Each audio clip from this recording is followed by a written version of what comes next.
Assalamualaikum warahmatullahi wabarakatuh. Selamat datang kembali di channel resmi KPPN Bondowoso. Kali ini kita akan sama-sama belajar tentang aplikasi SAS, khususnya modul Silabi. Di tahun 2020, penggunaan Silabi ini meningkat gitu ya, karena salah satu kebijakan yang digunakan oleh Ditjen Perbendaraan untuk menangani COVID ini, pandemi ini ya, itu mekanisme pembayaran melalui TUP. Salah satu kebijakannya seperti itu. Dan penggunaan atau kendala-kendala yang ditemukan di lapangan kaitannya dengan aplikasi Silabi itu cukup banyak gitu ya.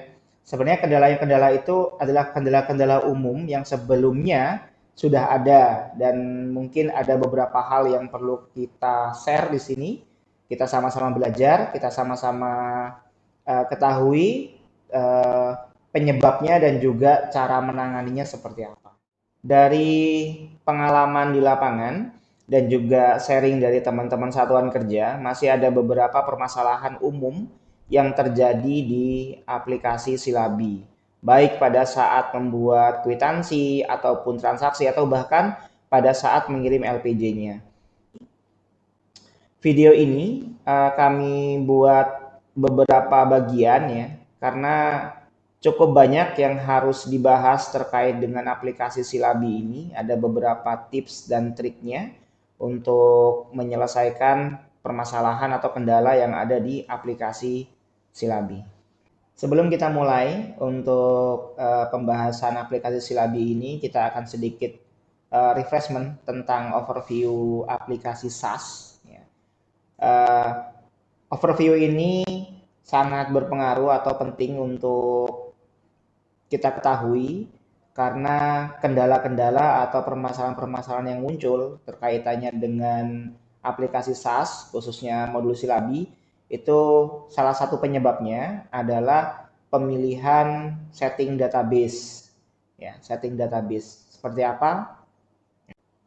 Nah, di sini modul SAS itu ada modul admin, kemudian ada modul PPK, kemudian ada modul PPSPM, kemudian ada modul Silabi BP. Dan juga ada beberapa atau bisa juga ada modul Silabi BPP. Nah, penggunaan database yang pertama itu adalah database gabung seperti ini. Jadi semua modul yang ada di sini, admin, PPK, PPSPM, dan semua yang ada di sini itu terhubung dengan jaringan LAN, ya, atau mungkin satu komputer mungkin, seperti itu. Makanya disebut dengan database gabung. Yang berikutnya adalah database yang terpisah. Nah, yang pertama ada seperti ini, admin, PPSPM, dan Silabi BP itu dalam satu komputer yang sama. Kemudian ada modul PPK dan modul Silabi BPP itu di komputer yang lain. Nah, ini yang disebut dengan terpisah. Database yang terpisah. Untuk yang PPK dan Silabi BPP ini apakah tidak butuh admin? Butuh. Butuh admin, modul admin, tapi adminnya itu hanya untuk merekam user saja. Gitu. Kemudian database terpisah berikutnya modelnya seperti ini. Ada admin, PPSPM, dan satu komputer yang sama. Kemudian Silabi BP, satu komputer sendiri. Kemudian PPK, ini juga komputernya sendiri. Kemudian BPP, ini juga komputernya sendiri. Nah, sama, di sini juga butuh admin, di sini juga butuh admin, di sini juga butuh admin. Tapi admin yang ada di Silabi BP, PPK, dan BPP ini hanya untuk merekam user, bukan untuk melakukan transaksi seperti yang ada di PPSPM sini. Contohnya seperti menerima pagu dan segala macamnya. Seperti itu ya. Nah, pemilihan setting database ini mempengaruhi kendala-kendala yang muncul. Makanya di depan judulnya adalah bedah aplikasi SAS modul Silabi bagian 1. Jadi akan ada beberapa bagian-bagian yang lainnya kaitannya dengan penggunaan database ini. Untuk video kali ini kita akan lebih fokuskan kepada aplikasi Silabi dengan model database seperti ini. gabung tanpa ada BPP. Ini adalah modul silabi. Salah satu menunya adalah RUH transaksi. Nah, kalau teman-teman menggunakan database gabung tanpa BPP, di sini ada beberapa kode atau kombinasi kode yang harus digunakan pada saat merekam transaksi di silabi. Nah, di sini ada LS bendahara yang sering digunakan ya. Ini ada SPM LS bendahara, kemudian pembayaran SPM LS bendahara. Teman-teman kalau menggunakan ini, LS bendahara dengan 2 dan 3 ini, maka sebelum membayarkan 3 ini, teman-teman harus menggunakan PU Bank dulu. Karena 3 ini pembayarannya melalui kas tunai. Sedangkan SPM LS bendahara ini masuk ke rekening bendahara dulu. Makanya diambil uangnya dulu baru masuk transaksi 3. Kemudian ada store SPM LS bendahara, kemudian ada SPM UPTUP, ada store sisa UPTUP, kemudian PU Bank, pengambilan uang dari bank, ada transaksi UP. 08 ini, transaksi UP ini digunakan kalau pembayarannya melalui tunai. Jadi SP2DUP tadi diambil dari bank dulu, kemudian dibayarkan ke pihak ketiga tunai gitu ya. Nah, kalau pembayarannya langsung dengan bank, ya biasanya dengan VA nanti, virtual account, atau mungkin dengan marketplace, maka menggunakannya ini, transaksinya 32. Jadi setelah Bapak Ibu terima transaksi ini, 05 ini ya, setelah terima transaksi 05 ini, biasanya kalau mau menggunakan 08, harus menggunakan 07 dulu, baru menggunakan 08. Tapi kalau Bapak Ibu bayarnya menggunakan rekening atau transfer 05 ini, maka langsung menggunakan transaksi 32 di sini. Transaksi UP transfer. Nah, lalu ada transaksi pungut pajak, store pajak, dan juga ada SPM GUP dan SPM GUP nihil. Nah, ini beberapa yang juga digunakan nanti. Ada juga uang muka, kalau yang mau menggunakan uang muka. Selain 09 dan 10, terkait dengan pajak itu, pungut pajak bisa via rekening, seperti ini ya. Dengan transaksi 39, maka kontraposnya menggunakan 40. Kalau tadi pajak secara tunai, itu menggunakan 09, maka kontraposnya adalah 10, store pajak, seperti itu ya. Ini adalah kode-kode transaksi yang biasa digunakan ketika menggunakan database gabung tanpa BPP. Oke, kita akan coba bahas permasalahan pertama. SPBY tidak dapat divalidasi pada kwitansi. Kendala ini adalah kendala yang umum dialami oleh operator silabi, baik BP ataupun BPP gitu ya. Ini sebenarnya permasalahannya hanya soal koordinasi aja ini sebenarnya. Sebelum kita lanjutkan, ya, sebelum kita lihat contohnya dulu, teman-teman kalau melihat modul SAS ini, ada 4 modul ini, kira-kira dari 4 modul ini mana yang paling update pagunya? Ya, kalau ada yang menjawab pagunya silabi paling update, itu yang benar. Jadi pagu silabi inilah yang paling update. Kenapa paling update? Kita lihat. Ini contohnya ketika SPBY tidak bisa divalidasi di kwitansi. Ya, kita ambil, kemudian kita validasi. Ada peringatan di sini merah, statusnya di sini kurang gitu ya, pagunya kurang.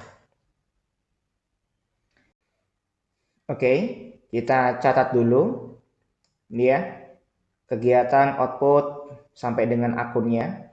Jadi SPBY-nya ini nilainya 1 juta. Tapi di sini sudah ada realisasi 1.900.000.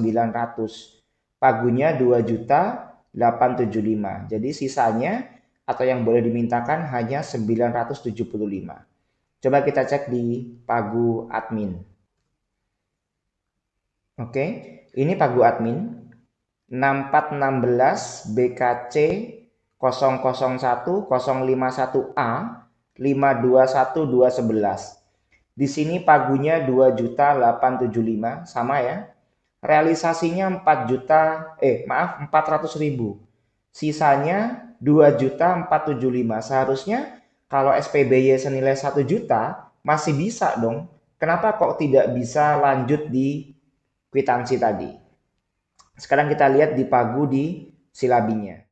Untuk ngecek pagu di silabi, teman-teman masuk ke menu bendahara pengeluaran setelah diposting ya. Setelah melakukan posting, silakan cetak buku. Nah, di sini ada buku namanya Buku Pengawasan Anggaran Belanja. Kodenya 11. Kita masukkan tadi.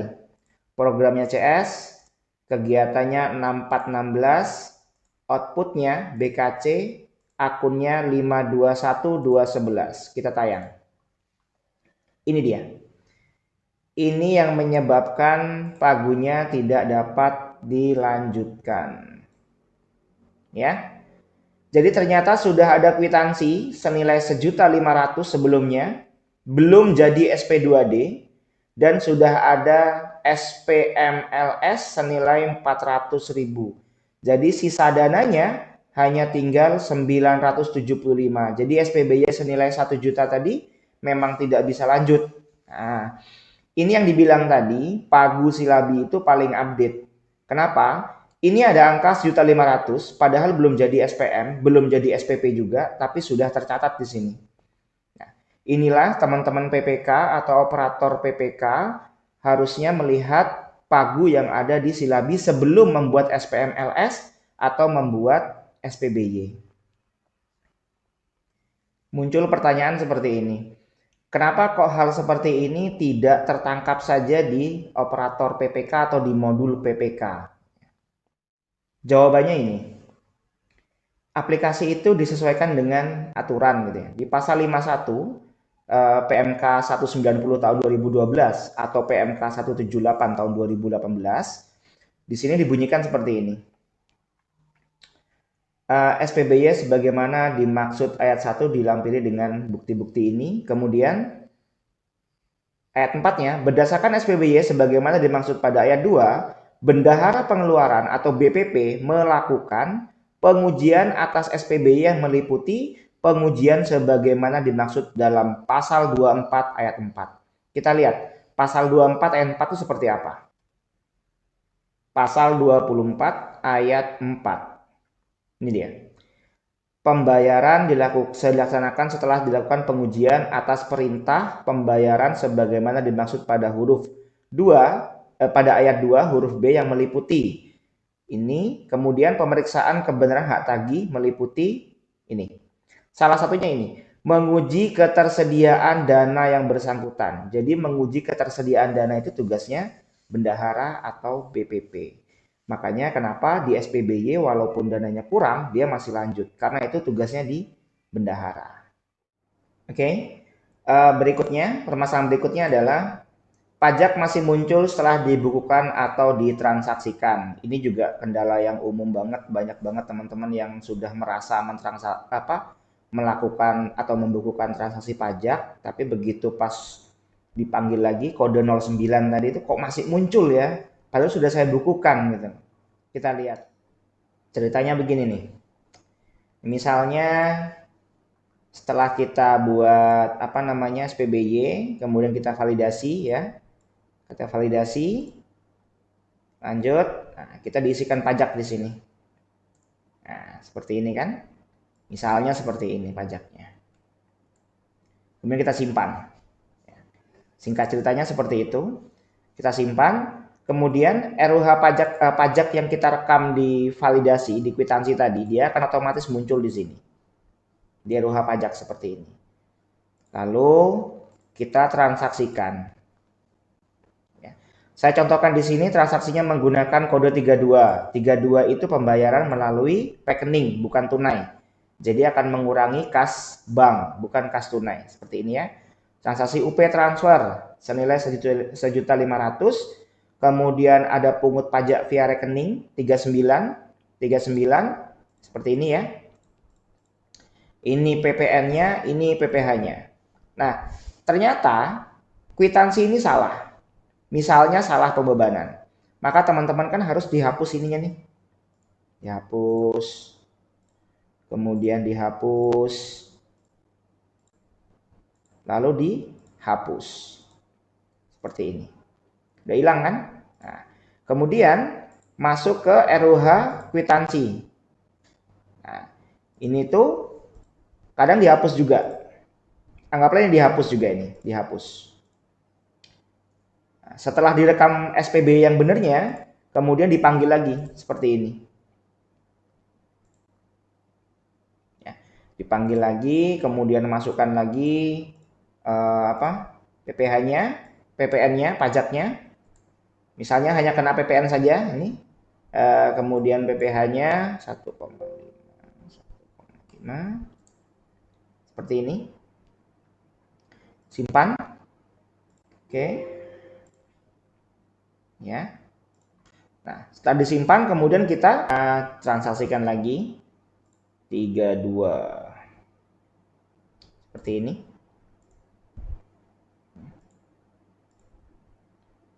Tanggal 4 pilih banknya, simpan. Seperti ini. Lalu kita bukukan lagi pajaknya. Kodenya tadi pungut via rekening 39. Lihat, muncul ada 2. Ini sama padahal ini. Sama-sama kwitansi nomor 1. Kenapa seperti ini? Karena pada saat tadi menghapus transaksi, seharusnya RUH pajaknya juga dihapus. Yang di sini dihapus juga. Itulah kenapa ketika teman-teman sudah merasa membukukan pajak atas kwitansi nomor 1 seperti tadi ya, kok pada saat memanggil pajak, pada saat memanggil transaksi ini, pada saat memanggil transaksi 09 misalnya, kok masih banyak ya pajak yang belum saya bukukan, padahal saya merasa sudah bukukan. Itu tadi penyebabnya. Jadi mungkin ketika ada penghapusan transaksi tadi, kwitansinya juga dihapus, tapi RUH pajaknya lupa dihapus. Seperti itu. Jadi sekali lagi, permasalahan pajak yang masih muncul setelah dibukukan atau ditransaksikan ini, kendalanya karena lupa menghapus RUH pajak tadi. Jadi makanya muncul double. Kalau misalnya mau diabaikan, silakan diabaikan, asal memang benar-benar sudah ditransaksikan gitu ya. Oke, kendala berikutnya adalah seperti ini. Buku kas minus tetapi dapat merekam transaksi. Buku kas di sini 2 macam. Ada kas bank, ada kas tunai. Sama saja namanya buku kas. Oke. Pernah mengalami seperti ini? Saldo kas banknya minus. Saya mencontohkan di sini kas bank. Kok bisa ya kerekam seperti ini? Nah, ini transaksi banknya seperti ini. Transaksi kas bank. Tanggal 4 bulan 1 terima SP2 DUP senilai 120 juta. Kemudian tanggal 4 juga melakukan penarikan uang dari bank senilai 70 juta. Artinya saldo yang ada di bank tinggal 50 juta. Kemudian tanggal 8 dilakukan transaksi 10 juta. Rekening banknya berkurang 40 juta, tinggal 40 juta, maaf. Kemudian tanggal 8 juga belanja dengan kwitansi nomor 3 nilainya 35 juta. Artinya sisa yang ada di bank uangnya tinggal 5 juta. Lalu tanggal 11 belanja dengan kwitansi nomor 4 senilai 30 juta. Saldonya tiba-tiba minus 25 juta. Kok bisa direkam ya? Harusnya kalau minus kan tidak bisa direkam. Kenapa kok bisa direkam? Ini ya. Tanggal 4 terima 120 juta SP2 DUP. Tanggal 4 ngambil uang 70 juta. Lalu tanggal 8 transaksi kwitansi nomor 2 10 juta. Tanggal 8 transaksi juga kwitansi nomor 3 35 juta. Tanggal 11 transaksi 30 juta. Transaksi 30 juta, maka saldo banknya minus 25 juta. Mungkin sebagian dari kita akan menganggap, wah ini mah error aplikasi nih. Ini aplikasinya error nih. Masa bisa minus, bisa lanjut begini gitu ya. Mungkin kita hanya melihat seperti ini, maka kita akan menyalahkan aplikasinya. Oh, aplikasinya error nih, salah nih. Gimana kalau kondisinya seperti ini sebenarnya? Jadi, Satker itu merekam seperti ini. Tanggal 4, terima uang 120 juta, PU Bank, sisanya 50 juta. Tanggal 8, itu hanya belanja dengan kwitansi 2 juta. Kwitansi nomor 2 senilai 10 juta, sisanya 40 juta. Lalu, Satker merekam tanggal 11, belanja dengan kwitansi nomor 4, nilainya 30 juta. Berhenti di situ. Saldo banknya masih ada 10 juta.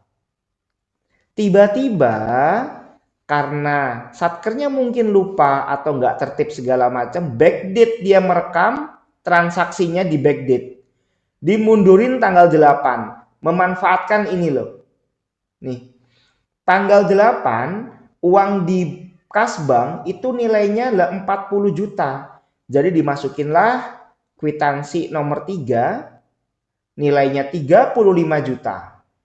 Jadi sebenarnya minus 25 juta itu terjadi di tanggal 8 yang direkam tidak di tanggal 8 atau backdate-nya salah. Masa iya? Coba kita lihat transaksinya. Di sini ketidaktertibannya itu. Nomor 1, 2, 3, 4, nomor 5 itu ada di tanggal 11. Sedangkan nomor 6 terjadi di tanggal 8. Artinya ini direkam dulu nih. Transaksi ini direkam dulu. Baru kemudian tanggal 8 ini yang direkam. Seperti itu. Coba kita hapus ya. Normal ya, 10 juta. Coba kita rekam. Kwitansi nomor 3. Kalau direkam tanggal 11, dia akan menolak. Saldo kas bank tidak mencukupi. Saldo kas bank 10 juta, transaksi ini 35 juta, minus. Coba kita ganti. Tanggal 8. Berhasil disimpan. Akhirnya minus. Nah, ini teman-teman di sini ya, kadang-kadang ada SPM LS bendahara belum dibayarkan. Jadi mentang-mentang kas banknya banyak atau kas tunainya banyak, main dibukuin aja tuh kwitansi. Padahal kas tunai atau kas bank yang ada di sini itu bukan uang UP. Nah, makanya pada saat merekam segala macam tolong diperhatikan karwas manualnya atau karwas yang dibuat oleh teman-teman sendiri seperti apa. Jadi tidak menghindari hal-hal seperti ini. Oke ya, terjawab. Jadi buku kas minus itu bukan karena aplikasinya, tapi operatornya yang merekam tidak tertib, gitu ya. Kendala berikutnya yang ditemui di lapangan adalah transaksi atau DRPP hilang setelah direkam. Udah ngerasa merekam transaksi, udah merasa merekam DRPP, tiba-tiba hilang, padahal direkam gitu loh. Itu kenapa ya? Atau harus gimana? Gak mungkin juga harus lapor polisi gitu, karena belum 1 kali 24 jam. Enggak pak, ini udah lama banget udah nih hilangnya gitu. Udah, direkam baru juga nggak mungkin gitu. Seperti apa? Kondisinya seperti ini, penjelasannya seperti ini. Misalnya kita mau merekam pajak, ya, merekam pajak, transaksi 9, kita pilih. Nah, ini pada saat ngerekam pajak ini lagi ngobrol atau mungkin lagi lagi nggak konsen, jadi merekamnya seperti ini atau nggak bisa move on dari tahun sebelumnya. 11.01 tahun 2020. Atau pada saat ngetik lagi ngelamun, kecepatan gitu ngetik tangannya gitu ya. Jadi ngetiknya di begini. 11.01.2001 kita simpan. Di sini saldo pajak muncul 5.400.000. Tapi loh, kemana ya pajak yang saya rekam kok hilang, kok nggak ada gitu. Kalau ingat ngerasa salah ngerekamnya tahun berapa, itu bisa dicari di sini. Lah kalau nggak inget ngerekamnya kapan, tanggal berapa, tahun berapa, nggak inget, kan nyari susah juga ya. Nah, ini caranya dibuat seperti ini. 01, 01, tahun 1, 31/12 tahun 9999. Muncul ya. Ini dia. Nah, ini yang hilang tadi itu. Silakan perbaiki, hapus atau rekam ulang atau dihapus diperbaiki tanggalnya. Silakan mana yang selera sajalah. Begitu juga saat merekam DRPP. Kasihkan ngobrol atau mungkin tangannya terlalu lincah gitu di keyboard angka gitu ya. Jadi terketiklah entah tahun berapa gitu ya. Bulan apa, tahun berapa gitu, seperti ini. Nah, ngerasa sudah kita simpan nih. Nah, udah simpan kan? Ketika di OK dia hilang. Nah, ini caranya, ini dibuat 0. Kemudian tahunnya juga dibuat 0. Baru ketemu. Oh, ternyata merekamnya di tahun 201. Seperti ini. Nah, ini silakan dihapus, diperbaiki. Oke? Ya, jadi transaksi atau DRPP yang hilang setelah direkam itu nggak perlu lapor polisi. Cukup diubah tahunnya saja. Kendala berikutnya yang sering dialami oleh teman-teman operator Silabi, utamanya setelah melakukan koreksi biasanya ya. Nah, seperti ini. SP2D selisih dengan kwitansi saat akan direkam transaksi. Umumnya ini karena ada koreksi SPM UP, TUP gitu ya. Atau mungkin memang ada kesalahan di situ. Jadi ada SP2D-nya selisih dengan kwitansi saat akan direkam transaksi. Kondisinya seperti ini. Nah, ini ya. Ketika kita akan merekam transaksi 11 atau 12 ya, kalau nihil misalnya. Nah, kita pilih ini SP2DGU yang sudah dicatat SP2D-nya ya. Pilih. Nah, di sini ada pajaknya, ada kwitansinya, ada transaksinya. Ketika kita pilih ada seperti ini. Jumlah kwitansi dengan SPM tidak sama. Ini maksud kendala yang tadi. Baik, yang perlu teman-teman ketahui dari kondisi ini adalah seperti ini. Ya. Nilai yang ada di transaksi, nilai yang ada di RUH transaksi itu akan menjadi DRPP dan akan menjadi nilai SP2D. Sedangkan nilai yang ada di kwitansi atau RUH kwitansi itu akan menjadi bahan rekonsiliasi atas transaksi 11 atau 12.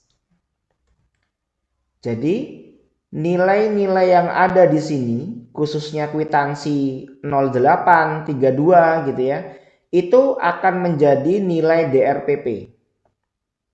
Dan nilai DRPP itulah yang akan menjadi nilai SP2D.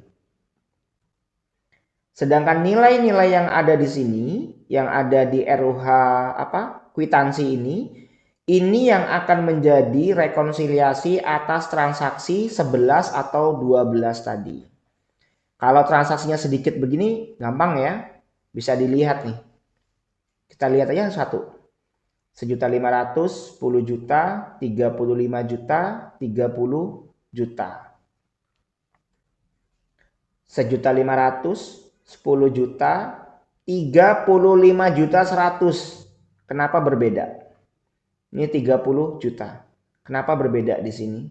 35 juta 100.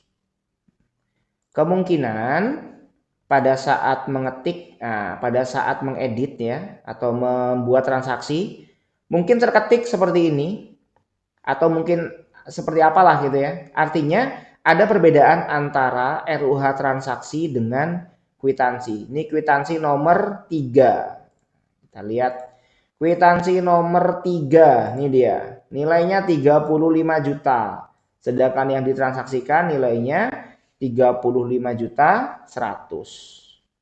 Ya. Nah, setelah tahu seperti itu, jadi teman-teman tahu ya bagaimana cara mencarinya atau bagaimana cara mencari penyebabnya. Kenapa kok bisa berbeda seperti itu? Nah, itu membandingkan nilai transaksi dengan nilai kwitansi. Kalau misalnya nilai kwitansinya lebih kecil seperti tadi daripada nilai transaksinya, otomatis nilai SP2D-nya kan lebih gede daripada kwitansinya yang dibayar. maka lakukan penyetoran dengan SSPB. Kalau di tahun anggaran berjalan, surat setoran pengembalian belanja. Nah, kalau misalnya nilai kwitansinya lebih besar daripada nilai SP2D, artinya kan ada kurang bayar tuh, kurang minta dengan ke rekening bendaharanya kurang. Kita bayar apa? Kita bayar 35.100.000, ternyata yang kita SPJ kan atau kita SPMGU kan nilainya cuman 35 juta kurang 100. Nah, itu silahkan misalnya melakukan kembali ada SP apa meminta kembalian nilai 100 itu dengan kwitansinya diedit. Jadi kwitansi yang lamanya dibuat kembali 35 juta, kemudian dibuat lagi kwitansi baru dengan nilai 100 rupiah. Nah, 100 rupiah itu masuk SP2DGU berikutnya. Gitu ya. Jadi bukan dilakukan dengan cara ralat SPM. Ralat SPM itu tidak boleh mengubah nilai SP2D. Oke, begitu ya. Baik, kendala berikutnya adalah tentang LPJ. LPJ tidak dapat dikirim. Jadi pada saat akan mengirim LPJ bulan tertentu, itu ada peringatan LPJ kosong dan sebagainya. Seperti itu ya. Ini juga hal yang umum dialami oleh teman-teman satuan kerja. Kita lihat kondisinya seperti ini. Ya. Baik, seperti ini ya. Jadi misalnya akan mengirim LPJ bulan Februari, udah ngerekam letak filenya di mana, kemudian ketika diproses muncul seperti ini. Data LPJ garis miring berita acara kosong.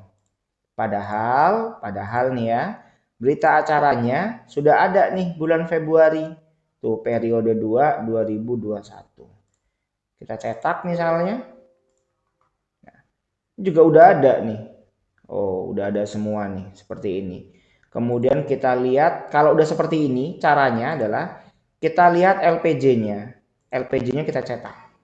Nih, LPJ Februari kita cetak. Tayangkan semua ini sampai selesai. Nah, jawabannya ada di akhir tayangan itu sendiri. Ini, nah, ini dia masalahnya. Ini bingung juga. Ini maksudnya apa ya?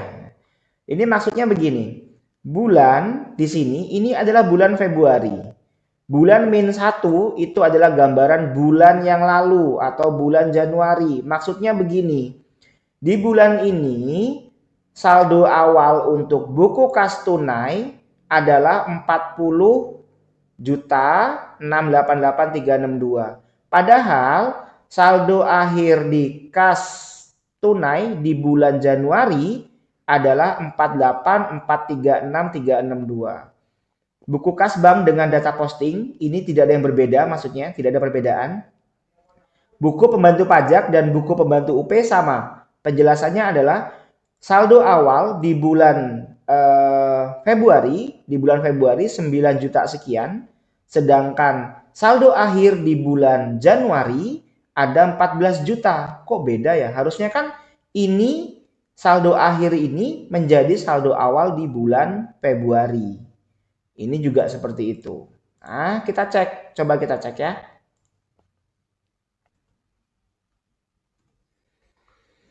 Ini LPJ bulan Januari. Nah, kita lihat di sini nih. Buku UP 75, nih buku pembantu pajak ada 14.936.362. Harusnya angka-angka ini menjadi saldo awal di bulan Februari. Coba kita lihat. Di bulan Februari ternyata tidak seperti itu. Saldo awal yang semula 89 ini jadi 82. Semula 75 jadi 72. Semula 14 juta sekian jadi 9686. So, jadi benar ya. Saldo akhir di bulan Januari ternyata tidak terbawa di bulan Februari. Nah, penyebabnya apa? Kita lihat dulu di sini nih. Ada hubungannya dengan kas tunai. Berarti ada hubungannya dengan kas tunai. Kemudian ada hubungannya dengan UP. Ada hubungannya dengan pajak. Nah, Ini makanya di awal tadi disampaikan tentang kode-kode yang digunakan atau kombinasi kode yang digunakan. Kalau ada kas tunai, kalau ada UP, ada pajak, berarti hubungannya dengan transaksi kode 08 dan transaksi kode 9 atau 10 dan atau 10. Coba kita lihat. Ini LPJ bulan Januari. Kita lihat di sini. Ya, kita lihat dulu uang tunai di brankas. Kas tunainya itu 48.436.400. Ada perbedaan dengan pembukuan ya, karena ada ketiadaan uang kecil nih. Oke. Kemudian ini ya, yang saya bilang tadi ini ada perbedaan sekitar Rp38 karena ketiadaan uang kecil. Jadi di brankas itu kalau merekam itu ya, nggak mungkin uang di brankas itu segini jumlahnya. 362 itu nggak mungkin. Pasti naik ke atas atau turun ke bawah sekitar puluhan, jadi nilainya ratusan, 300, 400 seperti itu. Nah, di sini di bulan Februari dia berubah menjadi 40.686.362. Ada sekitar selisih berapa nih? 7 juta sekian lah ya. Sekitar berkurang 7 juta sekian. Coba kita lihat di transaksinya. Ini transaksi Januari. Nah, bener ya. Kas tunainya itu 40.686. Seharusnya 48 436 36 berapa? 362, 362 harusnya ini. Oke. Kenapa berubah seperti ini? Ini kemungkinan pertama ada pengeluaran pajak di sini nih. Di sini pajaknya 14.936, tapi di sini berubah menjadi 9 juta sekian. Artinya setelah LPJ Januari itu dibuat, ternyata ada yang melakukan penyetoran pajak atau membukukan penyetoran pajak di bulan Januari setelah LPJ dibuat. Ini. Kejawab ya. Ini 5.250 kalau ditambahkan 9.686.362 hasilnya cocok segini nih. 14.936. Artinya setor pajak ini yang angka 10 ini, kode 10 ini direkam setelah LPJ dibukukan. Setelah LPJ selesai baru dibukukan di bulan Januari. Kemudian UP tadi ya. UP-nya 75 juta, sedangkan di sini UP-nya cuma 72.500. Artinya ada yang membayarkan atau mentransaksikan UP dengan cara kas tunai. Ini dia 08. Kok tahu kas tunai dari mana? Dari sini. Nih, karena banknya nggak ada masalah di sini banknya. Yang bermasalah di buku kas tunainya. Maka pembayaran UP-nya ini menggunakan kas tunai. Nah, di sini nih. Ini juga sama kasusnya. Jadi transaksi ini dibukukan pada saat LPJ sudah dibuat. Baru dibukukan. Makanya berbeda seperti ini. Nah, caranya seperti apa nih? Ya, kalau udah sempat ketahuan seperti ini, cara-cara cari tahunya seperti itu tadi ya. Dianalisa dulu, dicari tahu dulu. Nah, kalau sudah ketemu, maka yang benar nih seperti apa? Apakah ini masuk Februari atau memang masuk Januari? Kalau emang masuk Januari, berarti ada ralat LPJ Januari namanya. Kalau memang masuk Februari, berarti ini ya harus di LPJ tadi itu yang Januari, Februari dibatalkan semua dulu, kemudian transaksinya diubah tanggal menjadi tanggal Februari. Baru dibuat ulang LPJ Januari dan LPJ Februarinya, baru dilakukan pengiriman yang Februari, baru bisa seperti itu. Oke, mungkin yang untuk LPJ ini memang butuh effort yang cukup luar biasa untuk mencarinya gitu ya, cukup panjang effortnya. Tapi yang jelas sebenarnya LPJ ini tidak akan banyak bermasalah atau kendala kalau perekamannya itu tertib dan disiplin. dan juga koordinasi antar operator PPK, operator silabi itu juga terkondisikan dengan baik.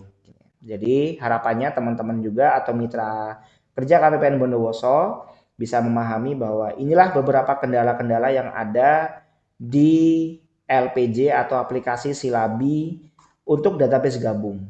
Ini untuk yang bagian pertamanya. Baik, terima kasih sudah meluangkan waktu untuk menyaksikan video tutorial kali ini. Harapan kami adalah mitra kerja teman-teman di KPPN Bondowoso memahami dan juga bisa mengetahui kendala-kendala yang terjadi di aplikasi Silabi. Aplikasi Silabi ini memang masih banyak hal-hal yang perlu kita pelajari bersama gitu. Makanya untuk di aplikasi ini kami bagi menjadi beberapa bagian. Karena yang sekarang ini untuk yang database gabung saja itu masih ada beberapa kendala yang belum dapat saya sampaikan di sini karena kendala waktu juga gitu ya. Kalau kelamaan teman-teman juga bakal bosan juga melihat ini orang ini muncul mulu, bosan lihatnya gitu. Mungkin beda kalau yang tampil di sini orangnya lebih ganteng gitu, mungkin beda lagi gitu. Lebih cantik mungkin gitu ya.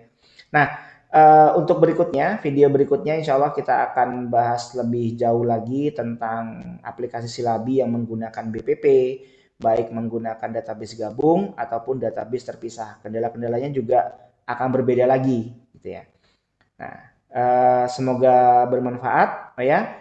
Kalau ada pertanyaan silakan disampaikan melalui kolom komentar. Nanti akan kami bantu jawab sebisa kami gitu ya. Akan kami usahakan dengan cara yang terbaik gitu ya. Akan kami carikan solusi yang terbaik gitu. Baik, terima kasih sekali lagi. Semoga bermanfaat dan tunggu video berikutnya. Assalamualaikum warahmatullahi wabarakatuh.